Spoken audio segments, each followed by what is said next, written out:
NDA की महत्वपूर्ण बैठक थी।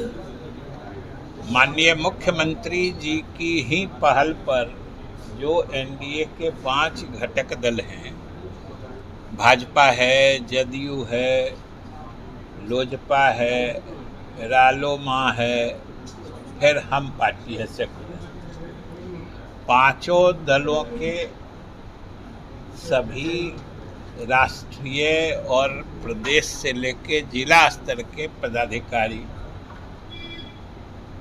इन सभी दलों के जो भी विधायक साथी हैं, सांसद जो भी उपलब्ध थे, उन सब लोगों की एक महत्वपूर्ण और बहुत ही प्रभावी बैठक हुई है। और आप सब लोगों ने देखा है, आज तो उस बैठक के समाचार मीडिया में भी प्रकाशित हुए हैं।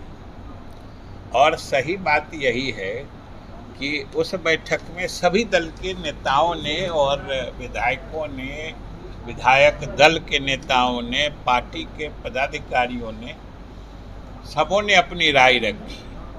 लेकिन सबों की राय का जो निष्कर्ष था वो एक ही था।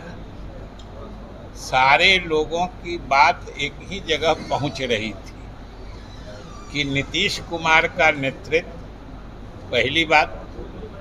दूसरी बात, एनडीए के सभी घटक दलों की एकजुटता, यानी इसके पदाधिकारियों, कार्यकर्ताओं और नेताओं की आपसी समझदारी, समन्वय, और ये दोनों अगर पक्की है तो समझिए जीत की गारंटी है।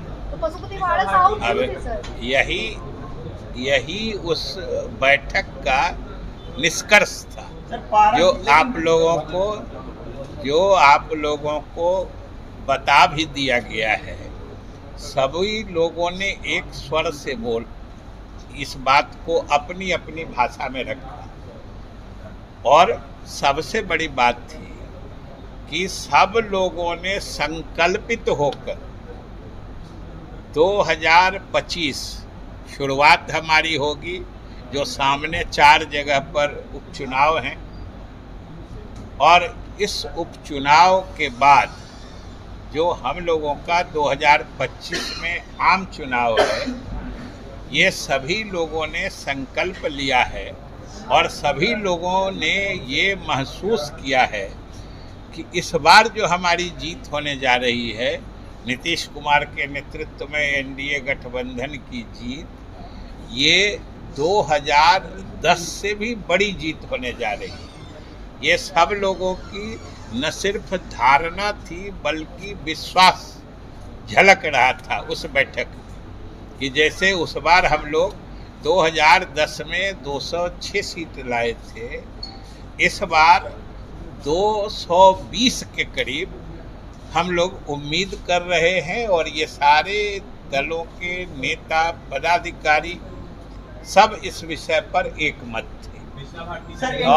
और इसका एक कारण तो जो हमने बता दिया कि नीतीश कुमार के नेतृत्व में जो बिहार सरकार की उपलब्धि है, पहली बात, और इसके साथ प्रधानमंत्री के नेतृत्व में जो देश के तरक्की की गति है, इन दोनों का बड़ा घातक कॉम्बिनेशन जोड़ है। इसलिए इसके सामने कहीं विपक्ष खड़ा दिख ही नहीं रहा है। और आप ये क्यों नहीं समझते हैं? सीधी सी बात है, विपक्षी दल या कोई नेता हमारे सरकार की उपलब्धियों को कोई नकारने की हिम्मत भी जुटा पा रहा है क्या? कोई कह रहा है कि विकास नहीं हुआ है? बल्कि उल्टी बात है, सभी हमारे विपक्षी दलों के नेताओं को भी एहसास है कि विकास का मुद्दा ऐसा है जो निर्विवाद रूप से नीतीश कुमार और एनडीए के पक्ष में जाता है। इसलिए आप गौर करिएगा कि वो सरकार की उपलब्धियों और सरकार ने जो बिहार में क्रांतिकारी परिवर्तन का काम किया है जनहित में, उसको नकारने की बजाय अब वो इसके एक हिस्सा का श्रेय लेने में परेशान है। ये देखिए, कोई नहीं कह रहा है कि बिजली में विकास नहीं हुआ है, सुधार नहीं हुआ है। कोई कह रहा है कि सड़क व्यवस्था में सुधार नहीं हुआ है। कोई कह रहा है कि पेयजल के मोर्चे पर विकास या सुधार नहीं हुआ है। ये किसी की हिम्मत नहीं है। यहाँ तक कि विपक्षी दलों के नेताओं की भी हिम्मत नहीं है। तो अब वो कोशिश कर रहे हैं, थोड़े थोड़े दिनों के लिए मुख्यमंत्री जी ने उनको भी साथ रहने का मौका दिया था, लेकिन उन लोगों ने अपनी विश्वसनीयता बरकरार नहीं रखी।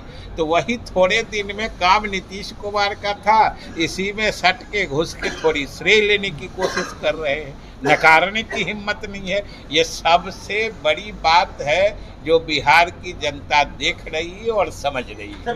अब बोलिए, एक करके बोलिए, एक करके बोलिए। पशुपति पारस जी एनडीए का पार्ट है कि नहीं है? पशुपति पारस जी वो खुद समझते हैं ना पार्ट है कि नहीं है। और ये बात तो जहाँ एनडीए का गठन का स्वरूप बना है, ये तो दिल्ली में न बना है। ये वहाँ से आपको जानकारी मिलेगी या वो स्वयं बताएंगे। अच्छा सर, जो कल की